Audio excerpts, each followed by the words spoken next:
कर्नाटका में जो लगातार 2.5-3 साल से गेम ऑफ थ्रोन्स, कौन बनेगा मुख्यमंत्री, मुख्यमंत्री का पद किसको मिलेगा, ये ड्रामा लगातार चलता आ रहा है। अब इसमें होपफुली एक टेम्पररी, एक इंटरवल आएगा, पर पिक्चर तो अभी बाकी है, क्योंकि वहां पर कई सारे क्लेमेंट्स भी अपना क्लेम डालने के लिए शुरू हो चुके हैं।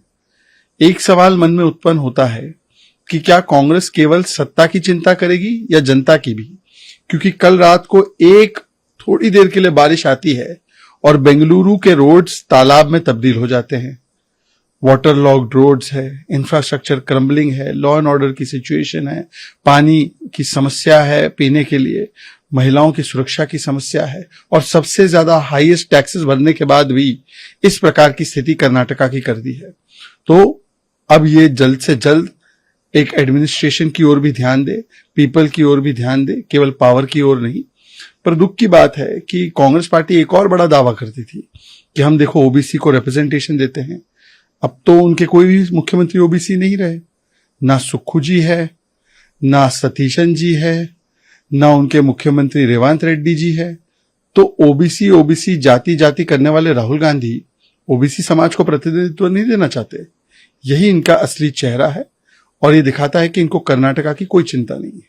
वंदे मातरम को लेकर केरला में कंट्रोवर्सी हो गई है। गवर्नर ने खेद जताया, लेकिन सीएम कह रहे हैं कि नहीं, फुल वंदे मातरम गाने की ऐसी कोई जरूरत नहीं।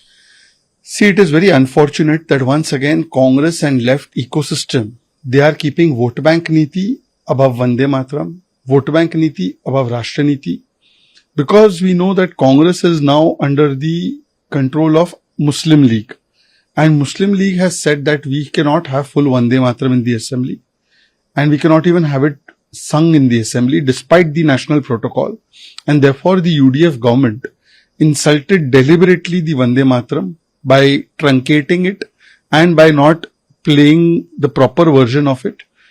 And instead of apologizing, we see Congress and left ecosystem, they are defending it. Mr. Pinarayi Vijayan is saying RSS sponsored agenda. Mr. Vijayan should know that when Vande Mataram was composed in Anandmai, RSS was not there. When it was sung first time under leadership of Rabindranath Tagore ji, RSS was not there.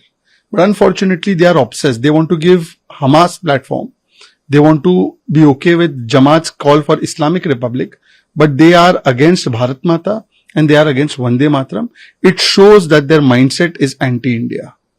जब से ऐसे waste Bengal assembly election का result आया, तब से TMC में subtraction हो रहा है। अभी असम के जो टीएमसी चीफ है अभिजीत मजुमदार, उन्होंने भी टीएमसी छोड़ा। देखिए, टीएमसी जब से हारी है तब से उनके भीतर एक इम्प्लोजन हो रहा है और टीएमसी टुकड़े टुकड़े होती जा रही है, क्योंकि टीएमसी में कोई मिशन विशन नहीं था बंगाल के लिए।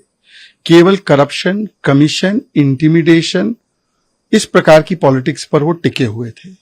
और जैसे वो हारे हैं तो पहले उनके फाल्टा के कैंडिडेट भाग गए, अनेकों उनके कॉर्पोरेटर भाग गए, कुछ तो सांसदों ने भी इस्तीफा दे दिया। उन्होंने बताया कि कैसे हिंदू विरोधी, महिला विरोधी टीएमसी बन चुकी है और अब पूरी तरह से टीएमसी टुकड़े टुकड़े मोड में है। जैसे कांग्रेस पार्टी भी हारने पर होती है, अभिषेक बैनर्जी का कैंप है, ममता बनर्जी का कैंप है, और दोनों कैंप में लगातार बहुत घमासान है और इसलिए एक के बाद एक टीएमसी के नेता छोड़कर जा रहे हैं। अरविंद केजरीवाल ने बीजेपी को स्ट्रेट ईडी पार्टी कहा। ये नहीं है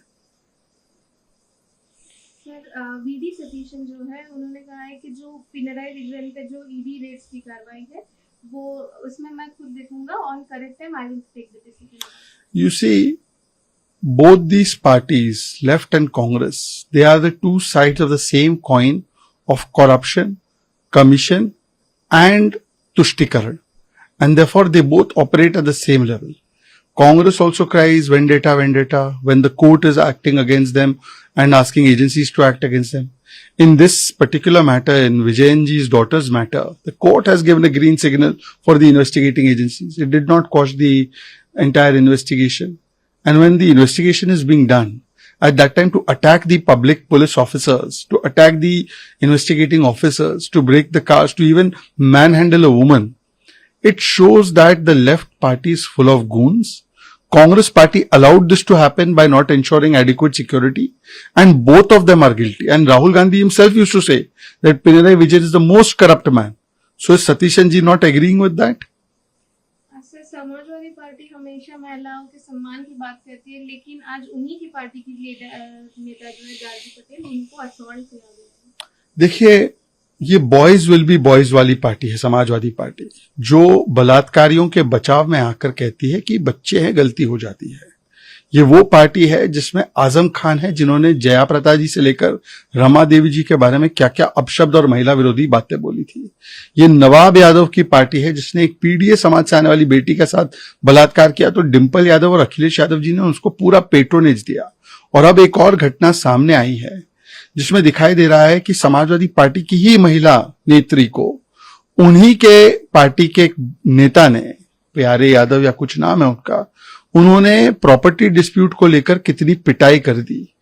अब समाजवादी पार्टी के अखिलेश यादव जी और डिंपल यादव जी इस पर चुप क्यों हैं? उनको स्टैंड लेना चाहिए।